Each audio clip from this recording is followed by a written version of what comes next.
right, good morning, everybody. What's up, Deeds? Happy Friday. It's good to see you, dude. Happy Friday. Good to see you as well. I'm so happy that you're here. I'm Me so happy too. that you're It's here. been It's a rough Friday, 7 days. Yeah. Friday.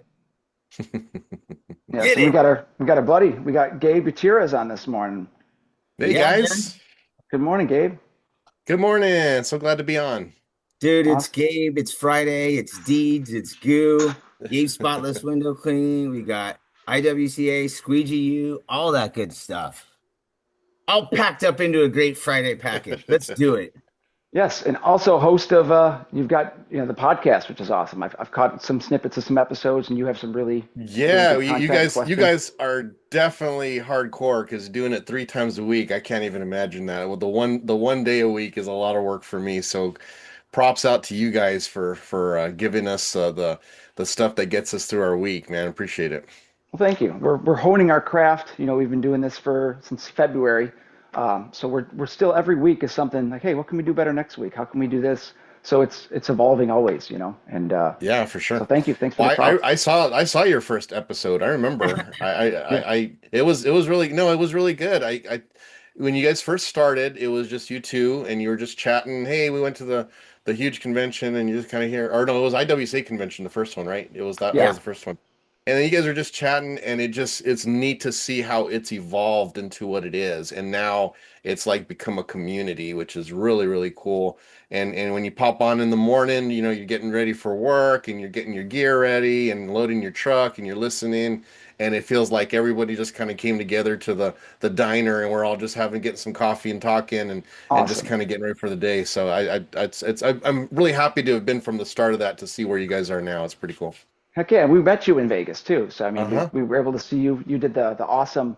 And it takes balls to do this, but in front of 400, 900 people, you went and just did straight pulls. This is how you do a straight Yeah. pull. And it was like, oh, there's no lines. He knows what he's doing. He's a Well, professional. He did. that was Jeff Flikes too. Jeff Flikes was Yeah, in and that Jeff. class, and he Yeah. he's yeah he's a pro with the straight pulls too. So we had to make sure. But yeah, it was a basic class. I Yeah. think this year we're gonna do the same class together, but we're gonna do a little more Awesome. advanced. And well, yeah, we're gonna see what we can work together on it. But it's a popular class. That's sponsored by Ettore. They've Nice. sponsored it for years, and Sheila Smeltzer did it before us. And I don't know if you guys have met Sheila, but she is a force of nature, man. I'm going to have her on the Squeegee U podcast soon because she has done so much for the industry that like nobody knows, or like And unless it's you're on the board or in the IWCA, you don't realize all the work she's done for us, the common window cleaner, behind the scenes because of her experience. So yeah, she's been there, and then also Jorge Aguilar.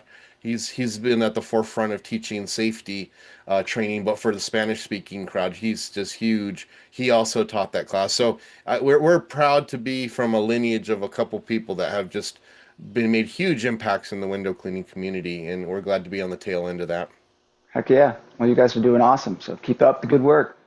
Thanks. Yeah, keep up the great work. And then thank you for the kind words too in the beginning of what you just mentioned. Like that is Yeah, thank exactly you. what we're going. That's why I was like, yeah, we're Do. going for this feeling. Like we Yeah, really are just trying to get everybody lifted up in the morning and have that great way to start your day. And the community, as you mentioned, just continues to pour into us. So we just want to keep pouring back out. It's like it's a revolving door of filling everybody's bucket. You know what I mean? right. It's really what we're shooting for. So um, 100%. it's cool that you mentioned the community too. Tom sent me a message this morning, and he's in the room, and Yeah, I just saw him. he told me in case he's popping in and popping out, and he missed you, he told me to tell you what's up. Uh, And you mentioned Jeff Likes, dude. I got a text from him yesterday. I'm hoping to catch up with him soon. I'm really looking forward to that. There's all sorts of goodness going on, and 2026 is just going to be even better, and I can feel it. I yes, can Yes. feel it. 100%. Can you feel it? I can feel it. I feel it in my Yeah. toes.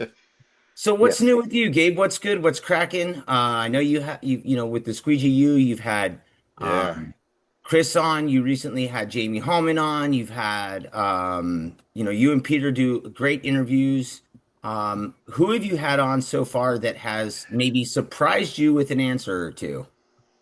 Um, well, I don't know if anybody surprised me. I think. the impact that they had was surprising. Well, it was Jake Van Orden's interview.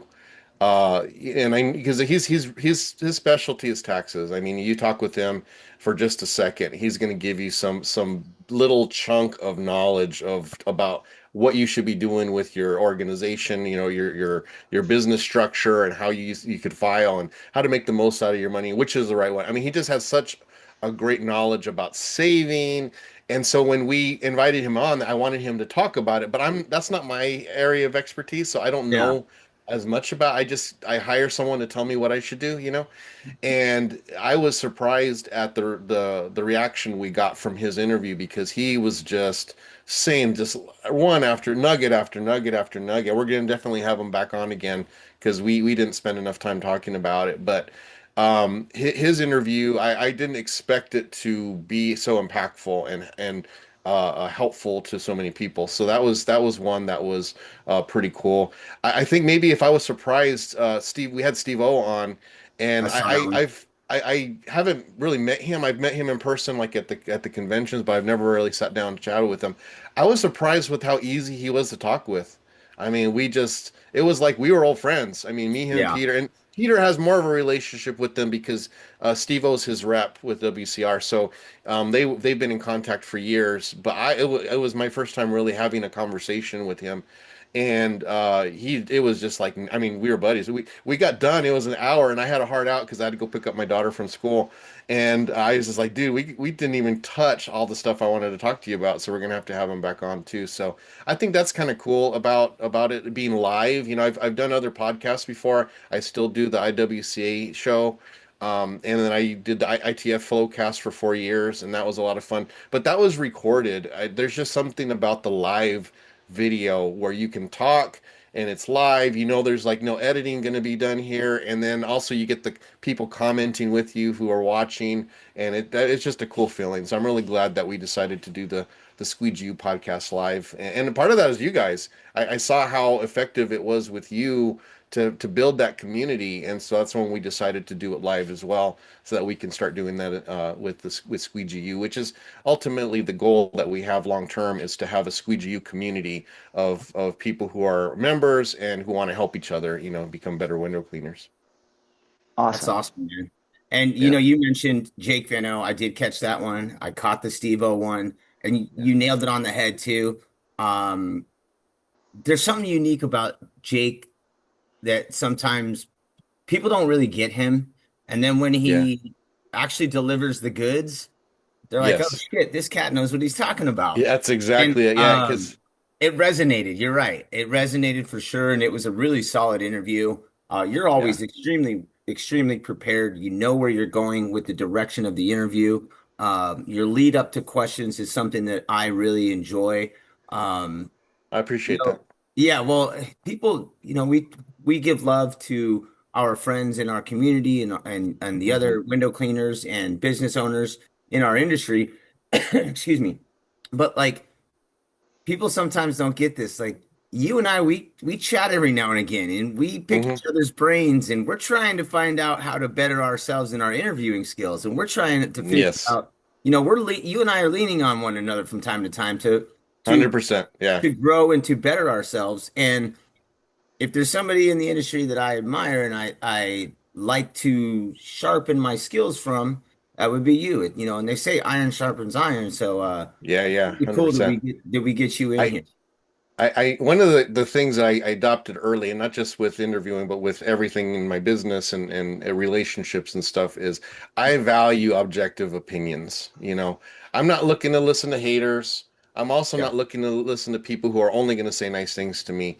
If I can talk to someone, especially someone doing something the same or similar to what I'm doing, and they can give me some honest feedback, to me, that's the greatest show of love for that person, because you're giving me something of value that I can't get from a subjective viewpoint, where I can hear myself and I can have an idea of how I want it to come across, but to know what another person actually thinks about it is more valuable than my own interpretation of what I've done.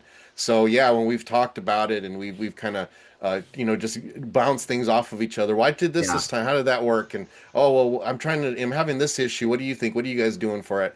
That's really valuable to me, and so I'm glad that we're doing something similar that we can say, hey, I've struggled with this. Well, have you struggled with it? What have you done? And we've been able to kind of give each other some tips. So that's I really value that. So I appreciate you being willing to talk, and that we can have that friendly relationship instead of making it become like a competition, which is really, it's needless.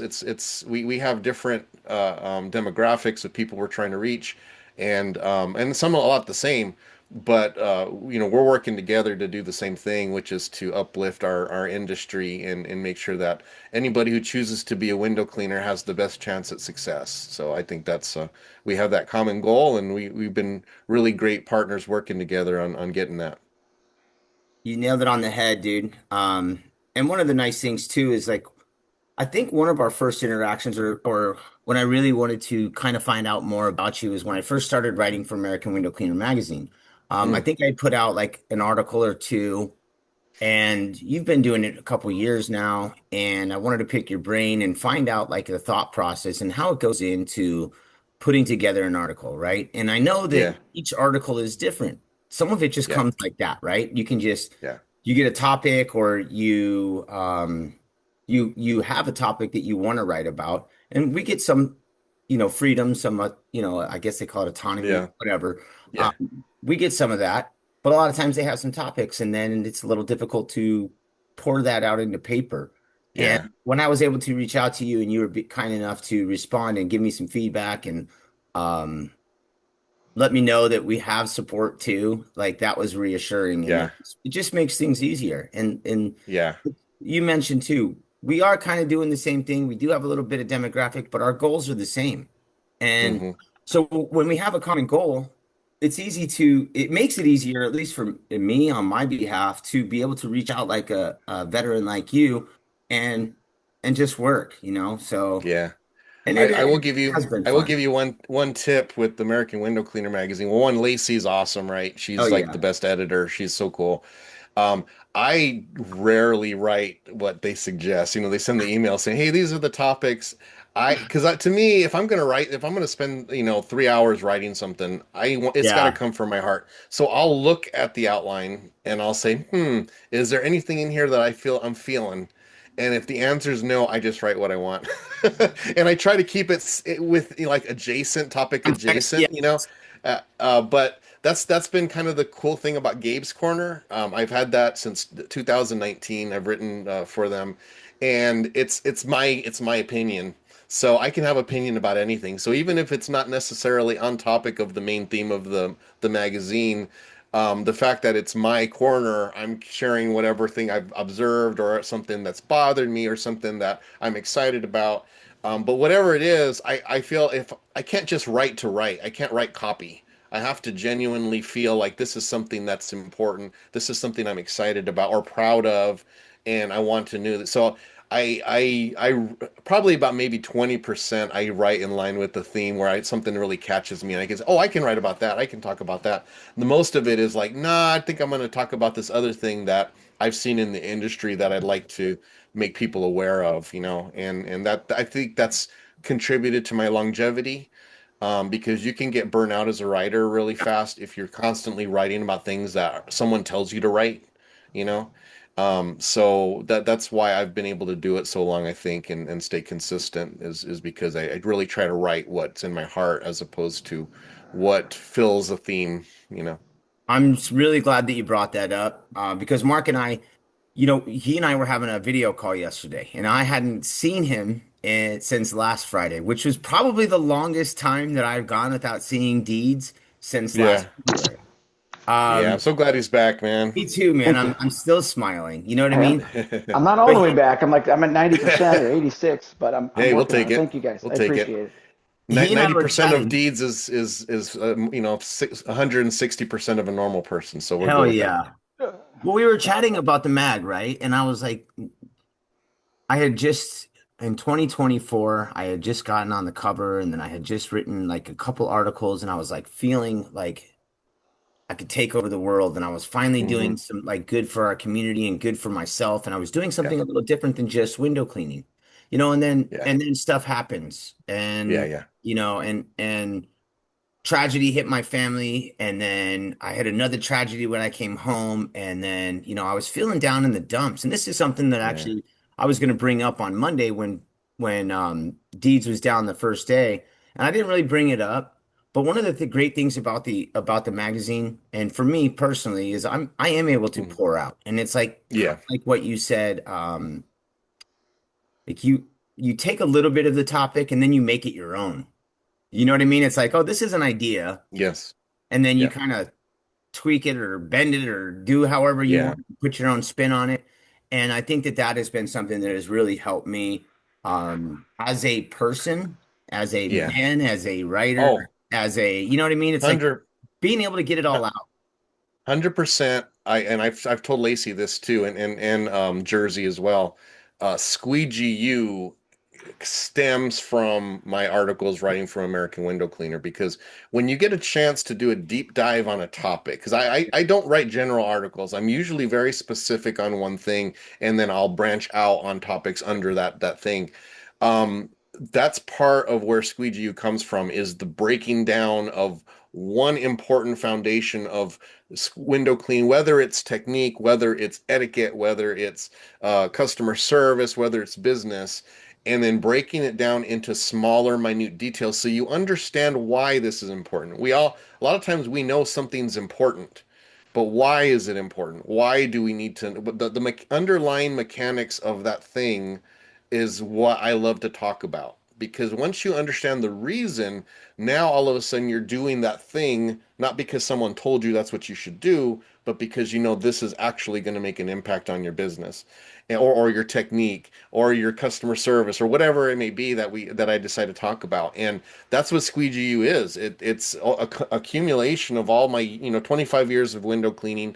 I've always been an analytical guy, so I only had an hour of training when I started my business. So I've had to kind of teach myself how to window clean. And the way I learn is by breaking things down. So my first 3 or 4 years was literally me either trying to figure out something to do it a better way with fanning, or looking at the guys who know how to do it and watching them closely and then trying to incorporate that. So I've mentally broke down the basic fanning technique to kind of some best practices, and that's what Squeegee U is now, is just those gathering of all those little smaller steps that when you put them all together you have a solid fanning technique, and the guys who've been doing it for decades, they have it already. They just do them naturally. They just don't understand what they're doing. It's just very, it's so, Because they it's just second don't even nature, think about it. second nature. Second nature, muscle memory. They just do, and that's why they look so smooth. But for a person who's learning, that's not helpful, because they can't jump from just barely handing a squeegee for the first time to looking like the professional. So Squeegee is designed to kind of bridge that gap and hopefully make it get to the professional feels faster than if they're trying to just do it by themselves, over a course of years. Hopefully within a couple months they can get to where their fanning techniques looks as good as these guys that have been doing it for decades. So that's kind of the goal of it, when it comes to that. But yes, American Window Cleaner magazine gave me the time to really delve into those smaller aspects of running a business. And I don't think I would have Squeegee U if I didn't have a chance to write for American Window Cleaner for so long. That's that's a really nice highlight and a very cool way to put it all in a nutshell about kind of like where you coming from and where you're headed. Um, Yeah, for sure. Real quick, I want to jump in and just let everybody know, and you know how the show goes. We got people Oh yeah. popping in. Jessica Battles in the building, Damian, Hey. Chucky, Squeegee Tom, Window cleaner of the year was our here. window cleaner of Oh. the year, your guy, your guy, your guy, my guy, Craig Hensel. My wife. Uh, so Sean Hart's in the house. Yeah, man, everybody's in the building. Sam Emerson, Rui is in the house. Mark Tanner, the Yeah. legend, the skid mark creator, is in the building. The skid mark creator. What a great, what a creator of the skid mark. Uh, Chris Eckstein, Cody Smith. Yeah, man, people are in the building. They're popping in and saying what's up. Everybody loves them, some Gabe G. Um, so I understand you were in New Mexico this week. Yeah, yeah. So the basic Squeegee U program is made up of 5 modules, and it's basic window cleaning, polling techniques, water fed, customer service and etiquette, and business management. And so we've had 2 modules up since the huge convention in the summer. And I have been on a blitzkrieg of work trying to get the last 3 modules done before the end of the year because we want to start 2026 with the bang. We want to have the full 5 modules available, and we're getting our uh, consultant program up to par. We've got some really solid guys that are going to be available to people if you'd like to have some consulting needs. But anyways, I went to New Mexico because we had two last modules to film, and Peter's got such an awesome shop up there, and he's got these great jobs that we were able to go do some filming at. And yeah, so I was there Monday, Tuesday, Wednesday. We knocked them all out. Of course, as you guys know, editing's half the battle. So we still got the editing to do on that. But You work um, for 3 days and then you work for 6 more on editing. exactly. You get So 18 hours of work in and then you do, 45 of editing. I, I got to tell you, I'm not really a talker a lot. It seems like it because everybody sees me online, and every time I'm online, I'm talking. But like, I talk nonstop Monday, Tuesday, Wednesday, and then we had our Squeegee podcast yesterday, and now I'm on with you. So my voice, I don't know, those who know me, you can tell I got a little bit of a huskier voice right now because it hasn't got this much of a workout in years. So this has been a week, but I'm so happy. I mean, such a huge weight is off my shoulders that the last 3 modules are recorded. Now we got to edit them and then get them on the website and available for sale. And then comes the promotional push, which we're really excited to do. So I feel like 2025 has been getting Squeegee U off the ground. We've definitely been able to help some people, and we've been able to get some work in.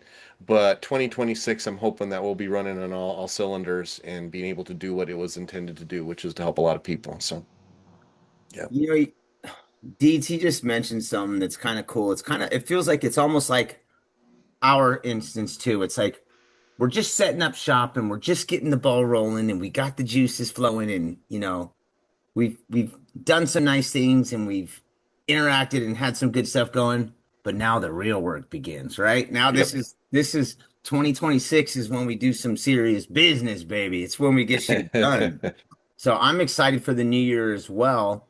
Um, you Yep. know, I don't know if you know this, Gabe, but our buddy Michael Draper, I had lunch with him yesterday.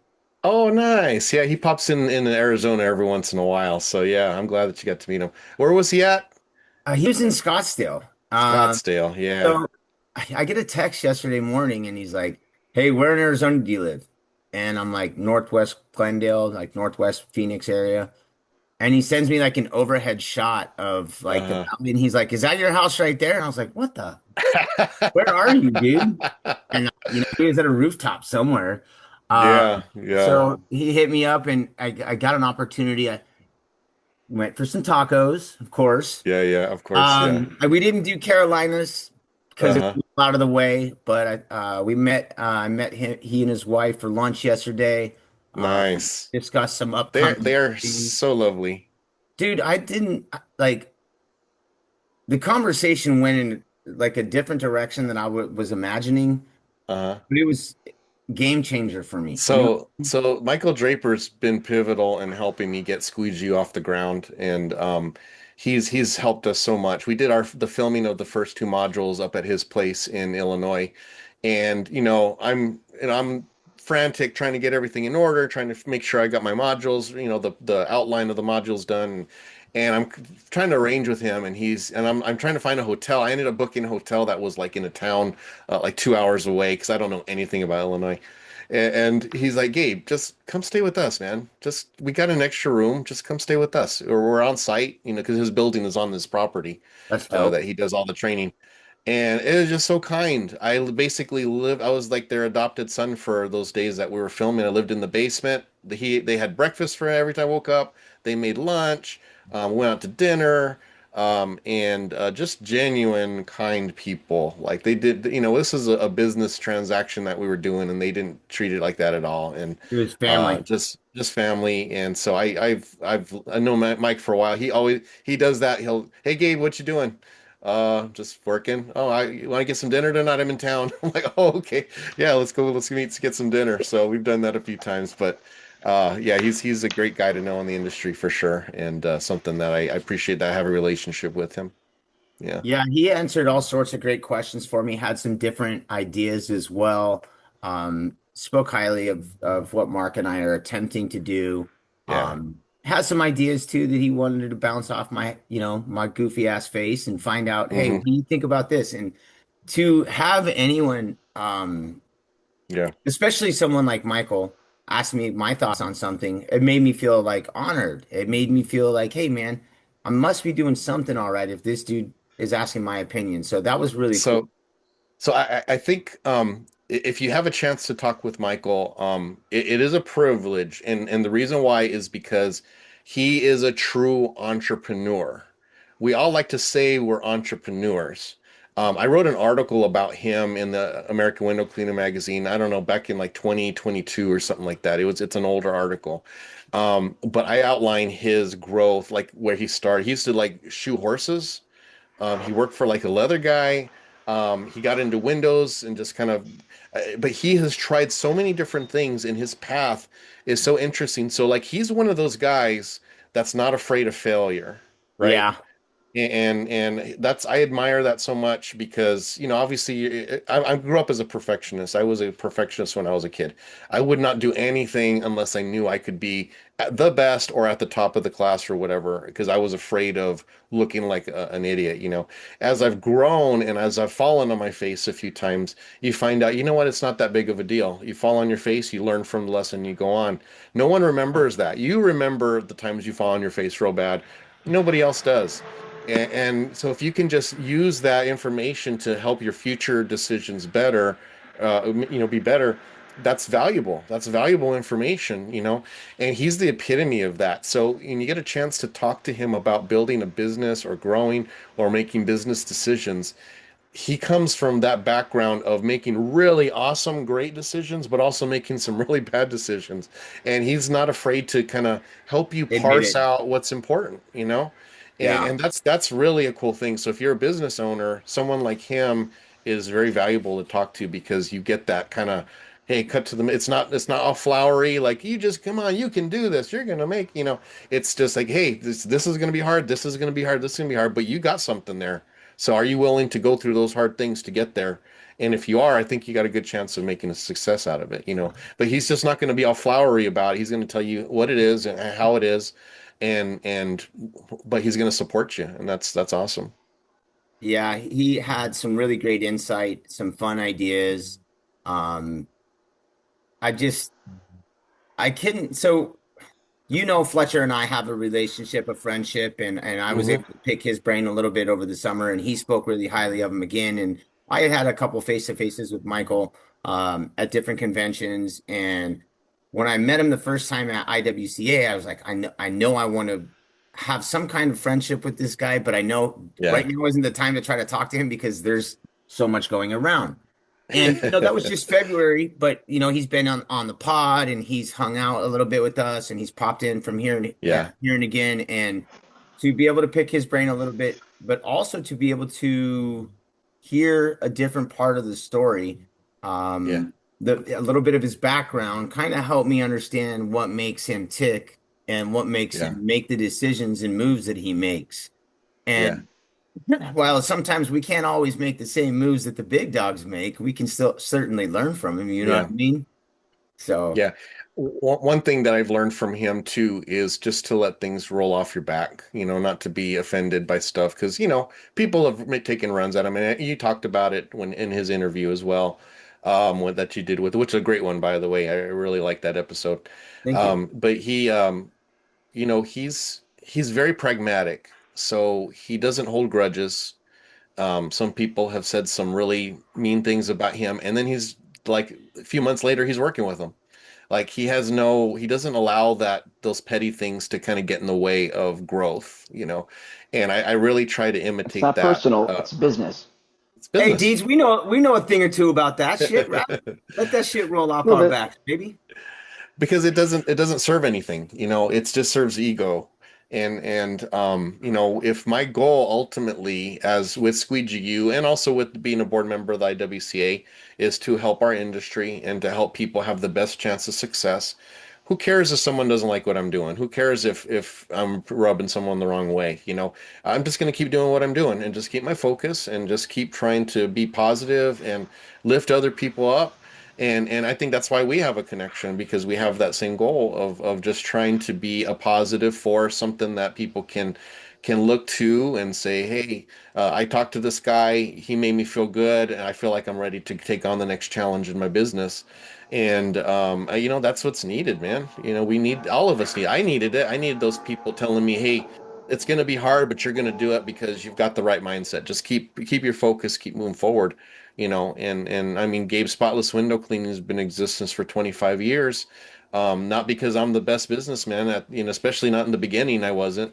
But I stuck to it because I knew there was something there. And if I didn't have other people telling me, hey, something's there, I probably wouldn't have kept going down that path. So I want to be that voice for somebody else for sure. You got So it, man. how is your window business like? How is that going? Because I know you're putting a lot of effort and a lot of feet into your Squeegee U thing. Are you still having time for customers? Are you pulling your hair out on both ends or? It's definitely a challenge. I'm mostly out of the field. I still do some work. I like to be on the job when it's a big project or a really high-end customer that I really want to keep. I try to be on site. My crew is awesome right now. I've got two friends who are in the office.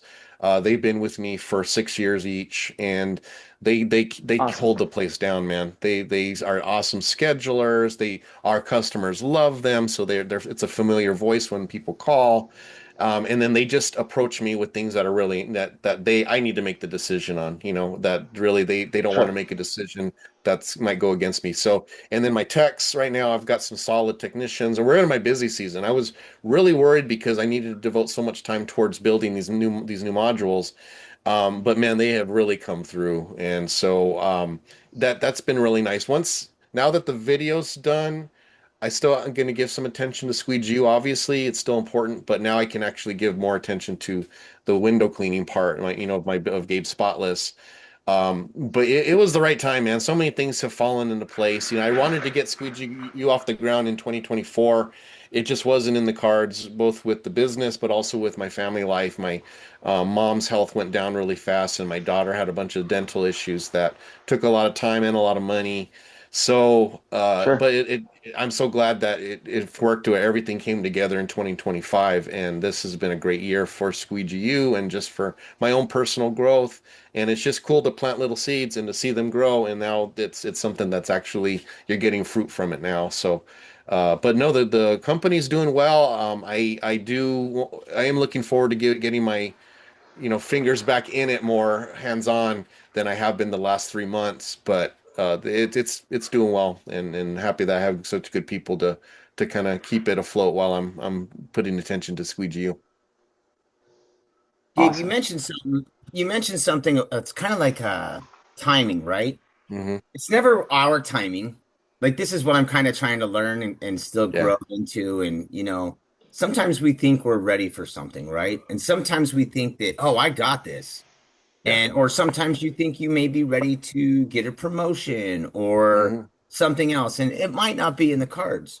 Well, it might Yes. not be in the cards forever, just not right that second. And sometimes telling ourselves that and reminding ourselves that, hey, look, we're still working for that goal. It didn't happen Yes. right this second, or it didn't happen this year. Doesn't mean it's not going to happen. It just means it didn't happen right then. That's it. So because of the way we are wired personally, we also the three of us are basically of the microwave generation, Generation X or That's whatever, it. and like we expect instant results. Uh, Yeah. I had to learn that through sobriety and through stopping my drinking. And sometimes, you make decisions and you work really hard for a straight year, 2 years straight, 3 years straight, 4 years straight, 5 years straight. Hmm. You still may not be seeing all of the fruits of your labor, but you're like, why can't I get this? Yes. Yes. Sometimes, yeah, you Keep just running keep, up that hill. yes, you keep trudging along and doing that thing, do that damn thing. And eventually all that hard work does pay off. And Yep. when it pays off, Yeah. the bounty is plentiful, let's just That's say. right. Well, and Um, that's why I told you when we were texting, I told you, I said the reason why I like you is because you enjoy the planting. And I think that very few, no, I shouldn't say very few people. I obviously I can't get in the minds of everybody, but yeah, it's not natural to enjoy the planting, right? You till the ground, you get the seed, you put it in there, you do all this work, and then you have to wait. And so you don't get the instant gratification. You're doing work that you won't see the effects for months, maybe a year later, right? yeah, And so, or if it's a tree, you're talking decades later, you won't years. really see the Yeah. benefit of it.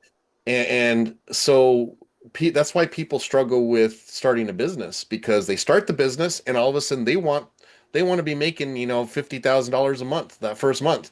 And they're like, "Hey, how come people aren't calling me? Where's the it's because there's so much work. There's so many seeds that have to be planted that and they don't enjoy it because it doesn't they don't get the instant gratification. They don't get the instant acknowledgement.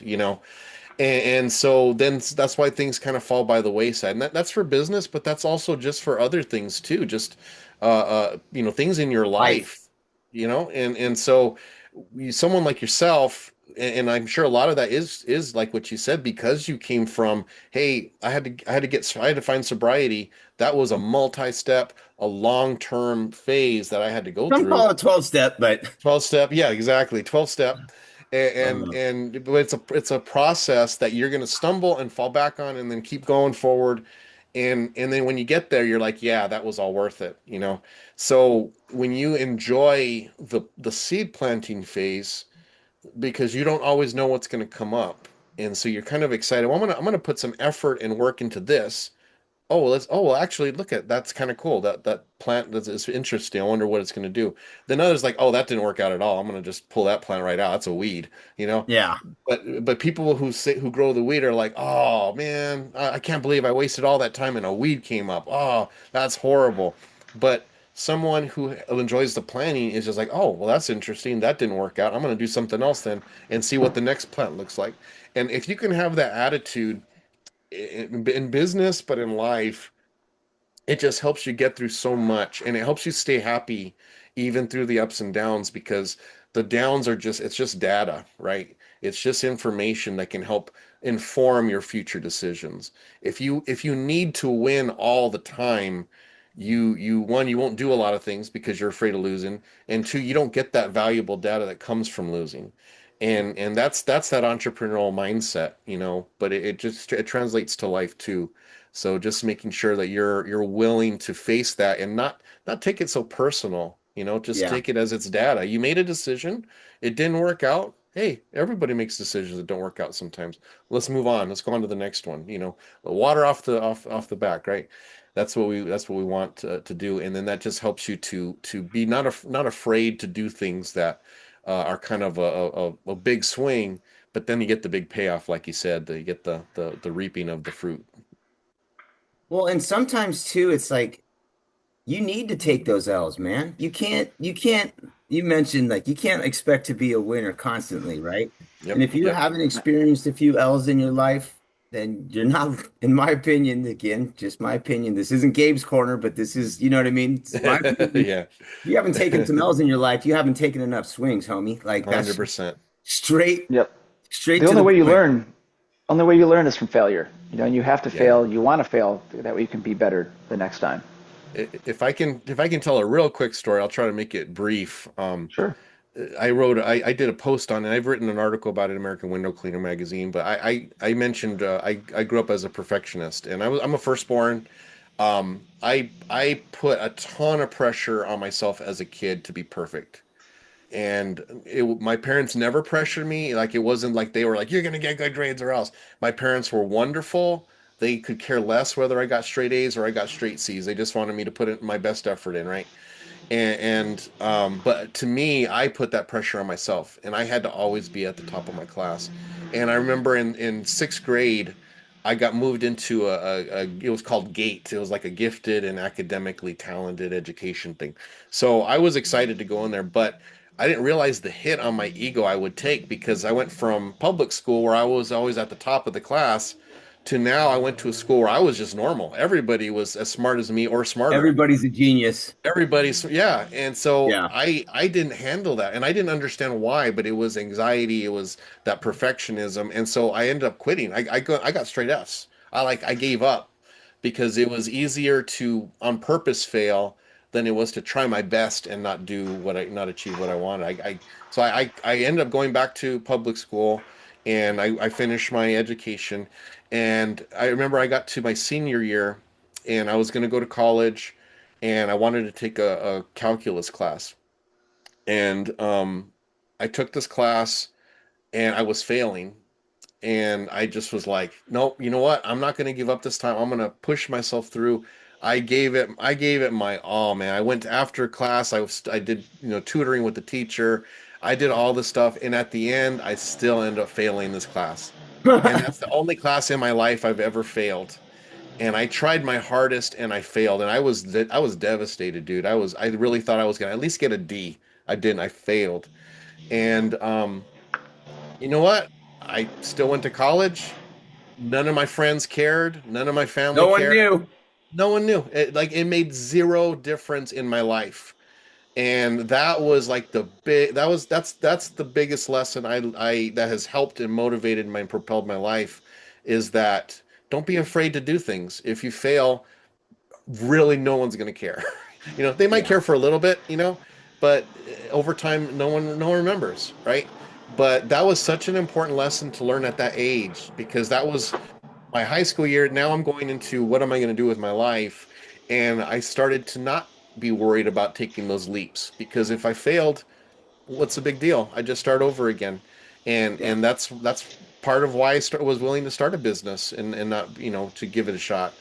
But yeah, I think once you overcome that fear of failure and you overcome the need for perfectionism, and you start really being able to find yourself, and try different things that maybe you might have been afraid to try before. Yeah. What non-window cleaning related? Mhm. What other gigs did you do beforehand? Oh, I did it. I Yeah, was I'm always I'm customer waiting. I'm service. waiting to hear this one. Yeah, well, I started customer service. My first job was actually I worked for an arborist. So we did tree trimming. And that, honestly, I should have stuck with that job, dude. They paid so well. The guy was like giving me a percentage of each job. I Damn. was making ridiculous money as like a 15-year-old. I should have stayed with it. But I was a kid, I didn't know what I'd missed. Then I went and worked for Burger King. I'm like, "What? This one check that I worked for a week is what I made in one day with that other guy." But that was just me being a dumb kid. So I did Burger King. I worked at Blockbuster Video, if that dates me. I worked for a place called Discovery Zone, which was like a little kids, Yeah. uh, you know, jungle gym kind of place. And then I worked for Sears Telemarketing. I did phone call answering, like cold calls. And then I worked for the bank. So that was the big job I was before I started my window cleaning. And I worked for the bank for quite a while, and that was a decent gig. But then I started my business, and I started just kind of slowly cutting back at the bank. And then I got to where I was only working 19 hours at the bank, and that was the least amount of hours you could work and still be an employee. Yeah. So that was when I decided to take the leap to just do the Windows full time. But then the Windows tanked because, as you know, it's seasonal in Arizona, so there's a Yeah. lot of ups and downs. So I started working. I cleaned grease traps. So I had a job cleaning grease traps at restaurants. I don't know if you ever smelled a grease trap, but Yeah. it's basically like a porta potty, right? It stinks really bad. So I did that at night. So I had a crazy schedule, dude. I clean windows in the morning, take a nap, do night work, sleep for 4 hours, wake up, do some more windows, sleep for 4 hours, go to do grease. I mean, I was my circadian rhythm was just shot. I mean, I hadn't I even to this day I sleep in 4 hour chunks sometimes, just because Yeah. my body was trained for that. So when we had my daughter, that was when I realized, hey, I can't do this stuff anymore. I can't do this. I was running my business like a gig. It was a gig, and Guilty. I need to. This needs to be an actual business. And so about two years after I had my daughter is when I actually incorporated. It became a business. I ran it like a business. I actually put effort into growing it, and that's the kind of the modern day iteration of Gabe Spotless is from about 2013 onward is when now I'm the way I'm running. I started running the business the way I do now. So that's kind of been my journey. So I registered with the state in 2012. It was a gig Hmm. until about 6.5 years ago. And it's still kind of, unfortunately, because of the way I run my business, it still kind of is that way. You know what I Yeah. mean? Like, Hmm. I don't have a shit ton of, and I've never come on here and claimed to be making a shit ton of money. That's not how I act. That's just not me, right? We do Yeah. enough to stay afloat and keep our customers happy and whatnot. But I'm leading into a question, I promise. I want to piggyback off of something that you and Jamie were talking about a little bit yesterday, and that's at the start of the business. Because you were coming from a banking background and you were starting your window business, did you take any loans when you were starting your business? Did you invest in yourself piece by piece, or did you invest in yourself, bam, all in one chunk? No, I literally just I so the guy who I bought a route from a friend of mine, a really good friend of mine, just a wonderful person. And I had been talking, my wife and I had been talking about starting a business. And just because I was just tired of the grind, and the bank was great. The people I worked with were great. I just wasn't making any money on it, and we knew we needed to make more than what we were. So we were kind of tossing around that idea. And he was a window cleaner, and we knew he had a business. So I was just asking him general business questions, not necessarily window cleaning questions. And he just says, "Well, do you want to be a window cleaner?" And I said, "I don't know. I hadn't thought about it." And he's like, "Well, I mean, I've got accounts that I don't want to do anymore. I'll sell them to you real cheap, and I'll give you some equipment. And if you want to try it out." And at first I said no, and then my wife was like, "Well, what kind of routes is he selling?" I'm like, "I don't know." And she's like, "Well, how much was he selling it for?" And I'm like, "I don't know." "Well, how much money was he going to make from those routes?" I'm like, she's like, "Gabe, you need to go ask these questions." So I called him back up and we met again, and he sold me $600 a month worth of routes for $600. And he gave me a squeegee, a washer, a pole, a bucket, and like a small ladder. And I mean, who does that, right? I mean, that was such a kind gesture that he did. And I figured, well, at that price, if I don't like it, I can always sell it to somebody else for the same exact price and just recoup Yeah. my money. So that's how I got into window cleaning. But I didn't put a dime into. I bought shirts. I bought like a little polo shirt just like this and had Gabe Spotless on it. I put money into like flyers and stuff. But I didn't add any new equipment for maybe 3 or 4 years, man. I just literally ran the stuff I had into the ground. The pole I had, I was taping, and like the plastic clamp that seal it was all broken, so I put super glue on that and duct taped it around it to keep it working. I mean, I didn't put any money into any type of promotion or equipment. I literally just used what I had for years. And then once I started kind of getting a nice customer base, then I started putting some money into it. And I had some extra money that I could now invest back into the business. And of course, you start learning, hey, actually, if I have good equipment, I move faster, so I make more money. And now you start to understand, oh, it is worth investing money in quality equipment because now I can actually get the jobs done faster. So that was kind of lessons I had to just learn on my own as the years went by, just slowly, circumstantially, I would learn that stuff. So yeah, that's Well, kind of been my route. those lessons that you learn, they're just stuff that's kind of like the L's that we were talking about earlier. You have to take a couple. Um, and sometimes too, like we're not all in a circumstances where we can just invest in a bunch of shit. I mean, No, seriously. I And certainly wasn't. no, nor was I. And I've told this story before. I worked for a company. I didn't own any equipment. Um, Billy would come pick me up in his dad's rig and we'd go job to job and I'd use their gear. Um, Eventually I ended up getting some of my own equipment from Classic Janitorial. It's one of the janitorial Yeah. stores down here, Cave Creek and Cactus. Um, Yeah. they're still around. They used to be called PV. They were called Roadrunner at one point too. A great group of guys. I think, because I was walking everywhere. I didn't even own a car. Yeah. Right. Um, and I was just door knocking.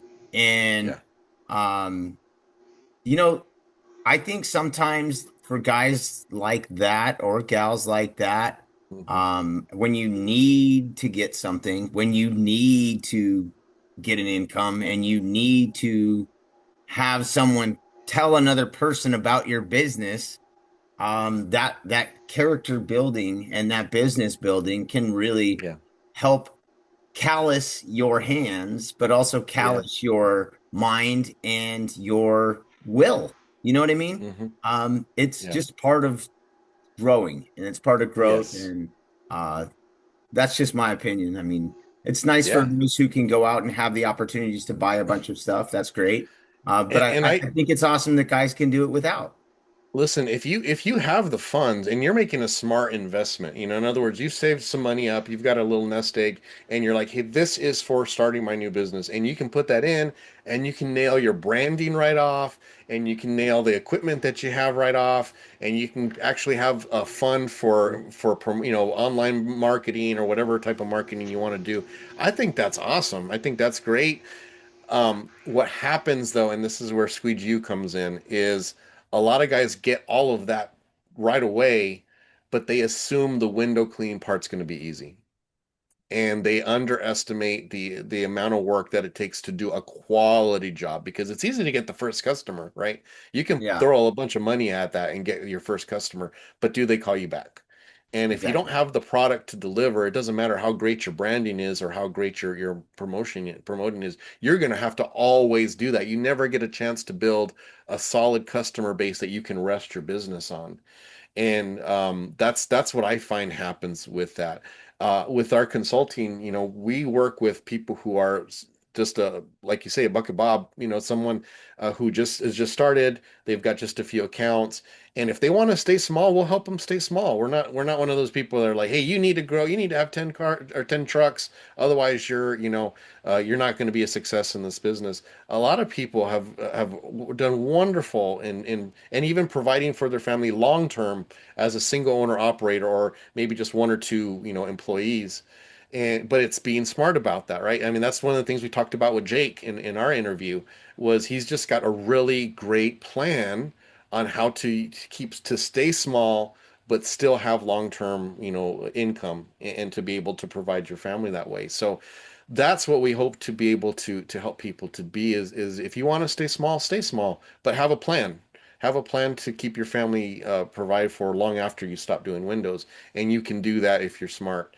But what I worry about the window cleaner who just continues on, never changes. They're running their business the exact same way that they have for 15, 20, 30 years, and then it's time to retire and they got nothing to show for it. Yeah. They're literally selling their business they've built over 30 years as just a customer list, for a few $1,000. Your business is an asset, and if you treat it that way, you can get it in line. So when it is time for you to hang up your belt or hang up your squeegee, you've actually got something to show for it. You've invested in that business, and now it's going to pay you back. But that's planning. That's what the consulting service is about. We got people who have been wonderful examples of knowing how to do that, how to grow their business that way, the smart way, and make it count. Deeds, you doing okay? Yeah, I'm doing all right. All right. Just wanted to I make can. sure. My blood pressure's getting up, so I'm getting a little anxious or like moving around a little bit. I'm fine. I'm good. Okay. All right.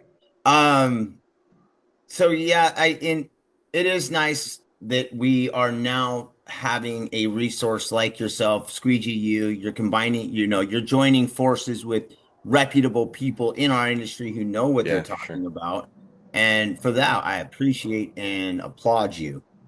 Instead of going out and Yeah. just basically getting someone who or getting those who are trying to sell and or feed you nonsense Yeah. and or bullshit in a pretty Yeah. package, And, you got some real Yeah. G's behind you. So and kudos. I want to be really careful. I don't ever want to come across as like I'm bad mouthing coaches. You know, there's a lot of long-term coaching systems that have had a lot of success and people who truly benefit from them. I know Jamie Hallman is one who has benefited from having a long-term coaching course that he's still taking, and he sings praises of it. So Yeah. we're not competing with that or trying to say, hey, that's never going to work. They're all just trying to rip you off. But with the consulting program, the reason why I felt there was a niche that was being missed, and a lot of the people I spoke to were like, "Hey, I joined this coaching course. You know, within the first 3 months, I kind of got everything I needed out of it, but now I'm obligated to pay them for a whole year out. I've got to go to these meetings. It just kind of seems like it's a burden. I don't feel like I'm getting anything out of it, and I feel like there was a group of people, a segment of people in the window cleaning industry who didn't need a long-term coaching program. They just needed a short-term. And sometimes I've had calls with just one call and they're like, dude, that's exactly what I needed. Thank you so much. I'm going to implement that right away. And that's it. And I've had others where it's 3 months, 4 months program where they just needed someone to kind of walk them through a particular new growth in their business that they're doing, and they wanted someone to kind of have there that they could bounce ideas off, that they could say, hey, how does this sound to you, is this a good choice, and I can give them my opinion, and then they can take it or not, but at least they have someone that they trust who could give them an insight into helping them make their decision. So we feel like we're filling in that little niche where people don't want to be tied into a long-term thing, but they do absolutely want to have access to someone who is reputable, you know. And so, Peter Cruz is going to be an awesome resource in that. AJ Bodick from ABC Window Cleaning, he's started and built this great business and sold it, and he's just got wonderful insight into that. And then Jake Van Orden is also going to be one on there. And like I say, he's that tax side, that business building side. He's going to be just great for that. So And no that's one's what got that one. Crucial. No one's got that one going for him either. That is Yeah. a plus and a plug that I don't see anybody Yeah. else having. So kudos on And being smart enough to know that we need that. yeah, and I do want to just say too, Squeegee U doesn't make much money off of that. We're just getting a small percentage. But I want to have these guys there because I know these are all guys that are going to want to make money aside from their business, right? So I want them to be able to charge what they need to for this to be worth it to them because I value their insight and their intellect and their experience. So they should make what they need to make. But at the same time, I want them to be associated with Squeegee U as a resource. So hopefully I can get them some business. They can build that aspect of their window cleaning experience and make some money with their experience. But Squeegee U gets the benefit of saying, hey, you want to be a part of Squeegee U? You have access to these awesome guys that are going to help you answer your questions that you need. So that's the whole plan, man. That's what we're trying to do. And you find, and with the resources, the gentlemen that you have working with you, all reputable, all honest. It's something that was said earlier. I think Steve Fishgrun, who's in the building as well, said, all his mentors and the best people he chooses to select his advice from are people who are going to shoot you straight, not bullshit. Yeah. And one of the great things about the people that you have tied in with you, now I don't know Peter that well. He's a straight shooter. I know Jake enough now. Yeah. I'm grateful to have spent enough time with Jake, and to not just see what's posted online, to know that he is a straight shooter, knows his Yeah. he knows his stuff. So being able to have those kinds of resources at your disposal and at the people who are signing up for Squeegee's disposal is key. Yeah, for sure. I want to ask you something real quick about one of the other podcasts and one of the other groups that isn't mentioned as much as some of the other ones, because we do talk about, we broadcast or we put the pod live into Pro. We oftentimes will throw links up into Window Cleaning Nation, but Into the Flow you have had going on for a couple years, right? Yeah, I did 4 years of that. Yeah. I love the Into the Flow podcast.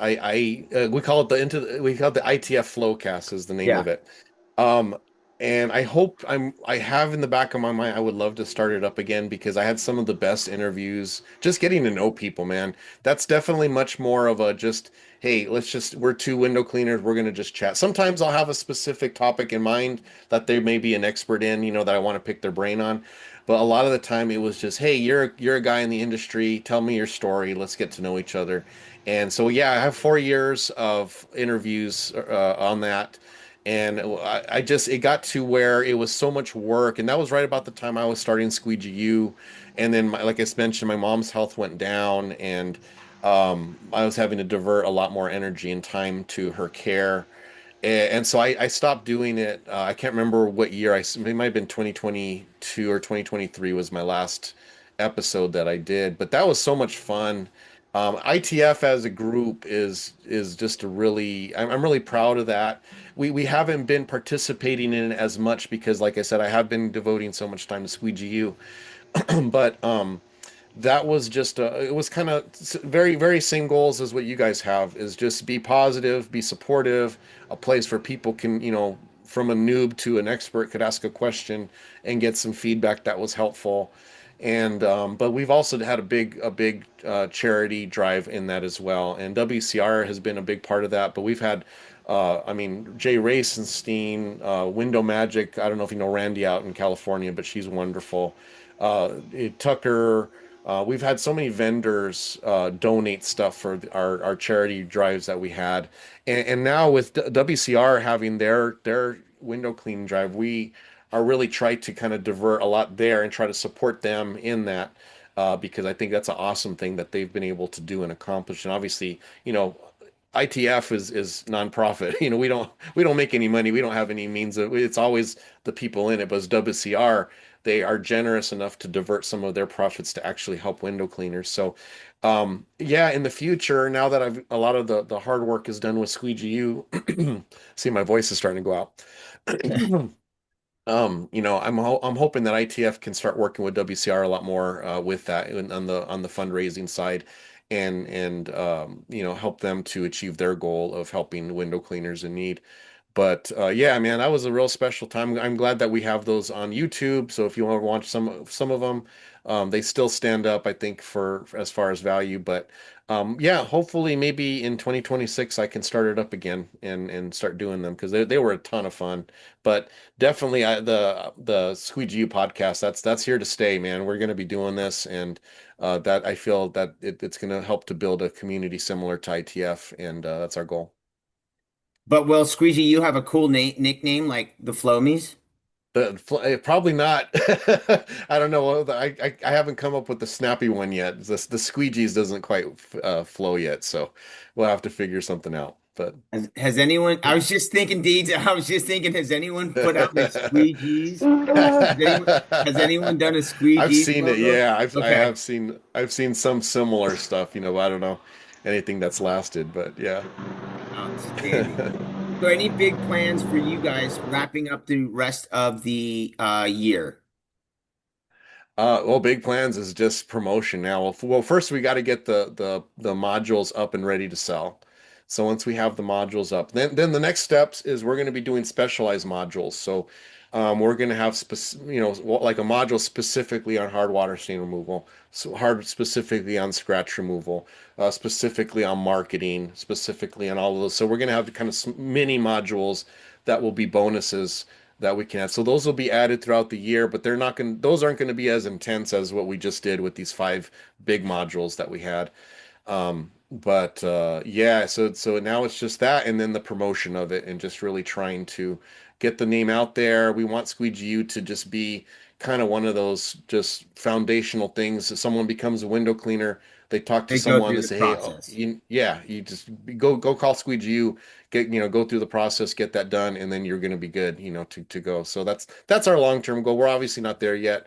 We're still trying to get our name known and have the material that's worth the time and energy to commit to it. But I think we're really close now. We're really close to getting there, and I'm excited about it. Deeds and I have watched you pour into this. We had a conversation with you at the Huge, Mhm. about just life in general, kind of like what you were attempting to do. I saw you working literally till the wee hours of the morning and then getting up Yeah.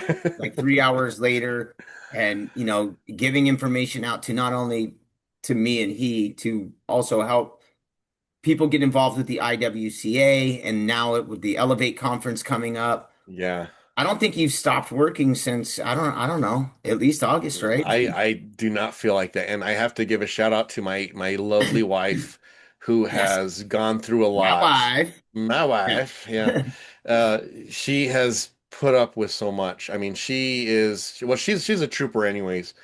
But and we're building this together. I mean, ultimately, ideally, I would love to bring her on to Squeegee U and she work along with us.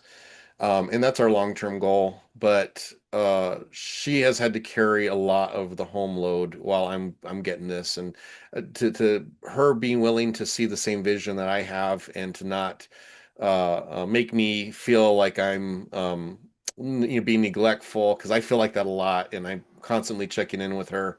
Hey, I'm so sorry, and she's like, hey, you got it, just get it done, get back home, and then we'll keep going.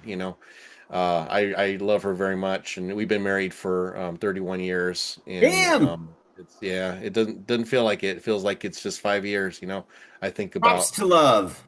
yeah, but Yeah. she's been a force, and she's not visible with Squeegee U, but she's vitally important to its success. So, just shout out to her. Health to the yeah. You know how this show works. We're gonna wrap up soon, but you already had that shout out lined up. You knew where you were going with that one. That's why you're a pro, Gabe. Yep, Real yep. quick, I just wanted to tell you too, we talked about the upcoming conference in Orlando. Hmm. I booked my flight already. Nice. Yesterday we got confirmation that Deeds and I do have a room. Um, Excellent. now we got to go get our tickets. Okay. I messaged you the other day about possibilities of booth openings. So that may be on the table. I don't know if we'll be able to swing it financially, but Yeah. it would be awesome if that were to happen. Because we are going to Yeah. be doing some live broadcasts from there, regardless if it's on the showroom floor or not. We're going to have, Yeah. I that I kind of will stuff give going on. some I will give some advice. I did try to do some live filming a few years ago at the IWC. It is hard to do it on the trade show. I mean, you would really have to have some sound isolating microphones because it is so loud. And there's a lot of people going. So I ended up, the last few years I've done it just in other rooms, and we've done interviews and stuff on the show. I'll do some kind of man on the street type stuff. But for like a long-term interview, Yeah. unless you have really good high quality microphones that can isolate your voices, it might be best to just kind of go elsewhere. But anyways, that's technical stuff that your listeners don't need to No, know we about. ran into that. So when we were at the Huge, we were trying to do it. We had mics on us. We had a screen. Yeah, we had a. We're doing this number, handing the mics over. Is And then this we working? had a Deeds has this awesome setup that can track your movement. So that was a really cool experiment. But we're looking forward to nailing some stuff down. We'll be there at least Tuesday through Friday. What days are you going to be there? I'm getting in on Sunday, and I'll be Holy there till shit. probably Saturday. Yeah, because we have the board meeting on Monday, and then uh after the convention, the new board is kind of officially named. So the people who are leaving leave, and the new people coming in come in, and then we have another board meeting on Friday, and then that's when we kind of start the new year with the new board of the IWCA, and the new president, and all that new all the positions are Has the changed. new board been elected? Yes. Yeah. And how do you go about that process? I know we're trying to wrap up, but now you just now I want to ask more stuff. See, So this the is the way it shit that's stuck. works, I need another hour with you, Gabe. oh man, tell me about it. Whenever we have someone really good on, I mean, we could just keep going and going. But yeah, the way it works is, so when you come on the board, you commit either to 1 year or 3 years. So they typically want you to commit to 3 years, which makes total sense, right? Because that way you can kind of be invested in it and put work into it. And then, so those who have the 3 year term up, they always check in. Hey, are you going to stay on, or are you going to jump off? And so you let them know whether you're going to stay on or not.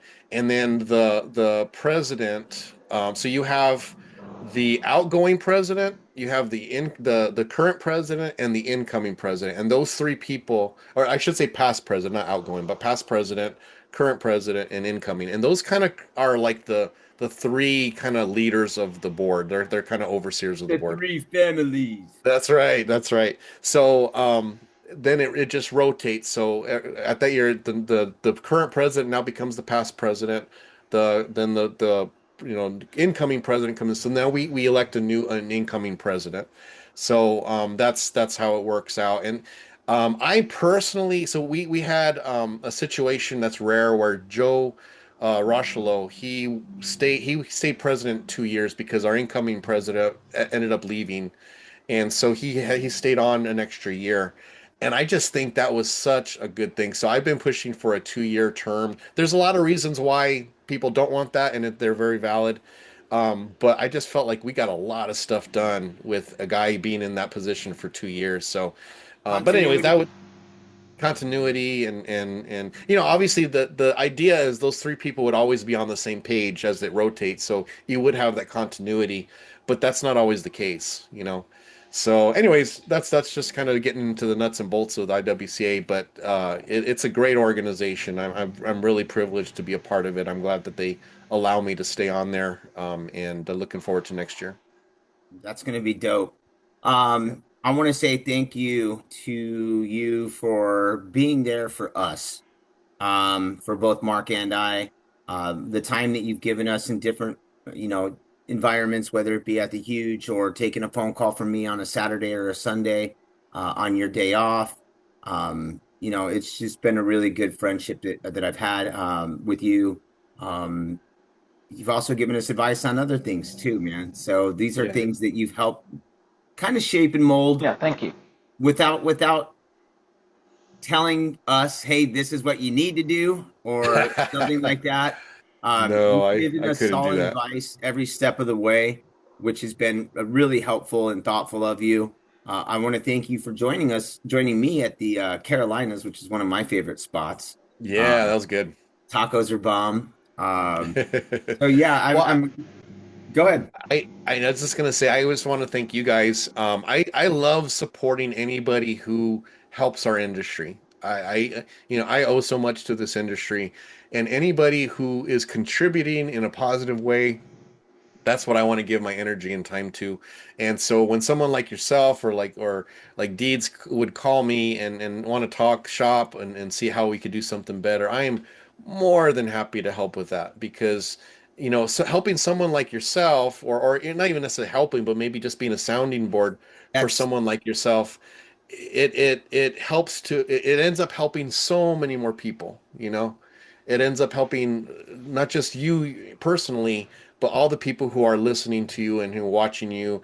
And so that's well, and what the I families always look for too. that. Yeah. And the families too, because you're helping me, but then which in turn helps my family. You know what I mean? It's Yeah. cyclical. It's all a big cycle. Absolutely, absolutely. So I'll end the podcast with this. I always tell my employees, my business is like a tree, right? It's a tree. So I'm not looking for employees. I'm looking for caretakers. If you're going to take care of the tree, it's going to produce fruit, and you're going to get to partake of some of that fruit. But if you just treat it as a job, the tree is going to get hurt, and we're not going to get as much fruit. So I need the caretakers. So that's the same thing I apply to the industry. When I see there's caretakers of the industry, I want to support them as much as possible because they're doing the same work that I'm doing, and that's just good for everybody. Everybody gets to partake of the fruit when the industry stays professional and stays healthy. So, thank you guys for your part in doing that, and would Heck love to yeah. support you as much as I can. We appreciate you, dude. Thank you. Uh, do you really think you got enough of a shout out? You don't want to tell your wife? That's it? Oh, I got a ton of Oh, wow. shout Yeah. outs. I mean, Yeah. I could spend another 20 minutes. No, seriously, just all the ITF people, the mods, Kevin, Corey Klimas is in here too. Yeah, He's my guy.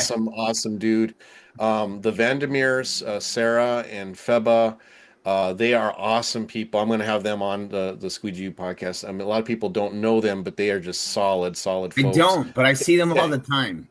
Kevin Hargis is just, you guys know him. He's Yeah. just I've been friends with him for a while, and he's gone through a lot of ups and downs, and just a solid guy. And then Nando Medina, he just lost his daughter not too long ago, but he's just a genuine person, always helping people when they can, and just going through grief with grace. I just really appreciate what he's doing. So, yeah, I appreciate them, and then just everyone who's helped me with Squeegee. Obviously, Peter Cruz, man.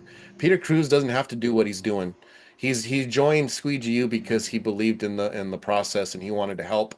And he was surprised when I asked him, "Hey, dude, you got to join me on the podcast." And now he loves it. He's just been such a great addition to Cool. the crew, and he just has so much value to bring. So, yeah, those are just a few, but I could literally spend another 10, 15 minutes just talking about people who have made a difference in my life, in the industry. And but those are definitely some that jump out.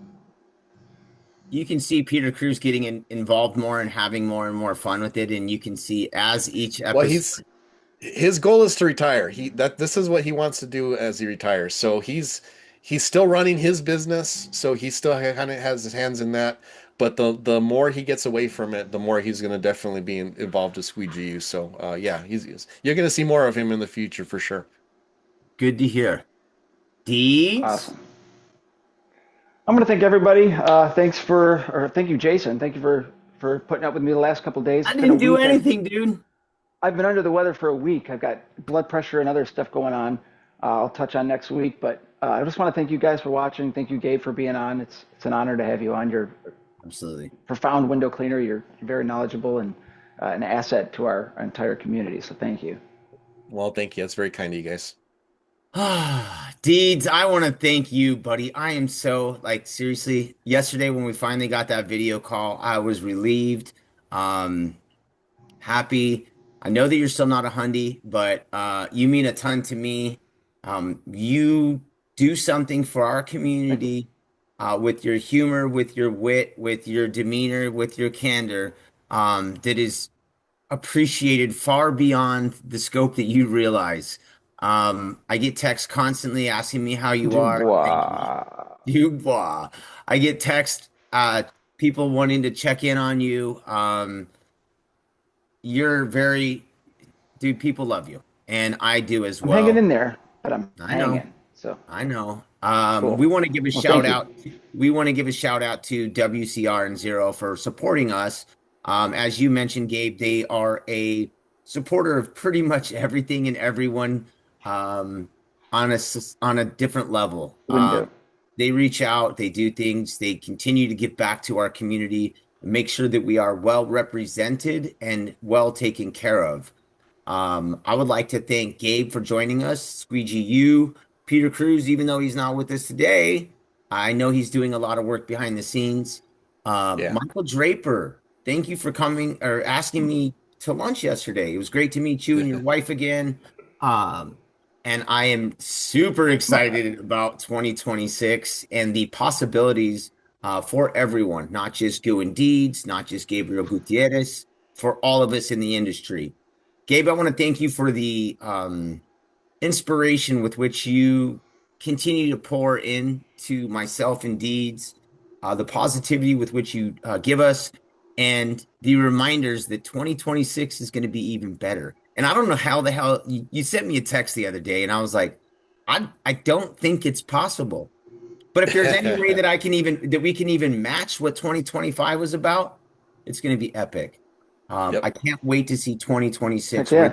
what it's going to be for everyone, because it's not just us. We're all making that shift, and that dynamic is moving. So keep treating each others with love and respect and kindness, and we will all reap the benefits. It's exactly what Gabe was just talking about. If we are caretakers and we build with character, we will reap the reward. So let's keep treating each other with love and respect, Yes. kindness, and fucking no hostility. Let's be good to one another. I hope your passion bucket is overflowing, because I know mine is. It's Friday. I'm ready to go pour it out everywhere I can. Deeds, what do you always tell them? Change your rubbits, everybody.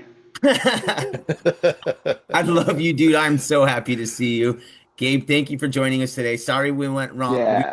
And I hope nobody had a heart out, but we are good to go. Have a great weekend. Treat everybody with love and kindness. Have a good one. Peace Bye, out. everybody. Better for a hard out than a hard on. Bye bye. Yeah.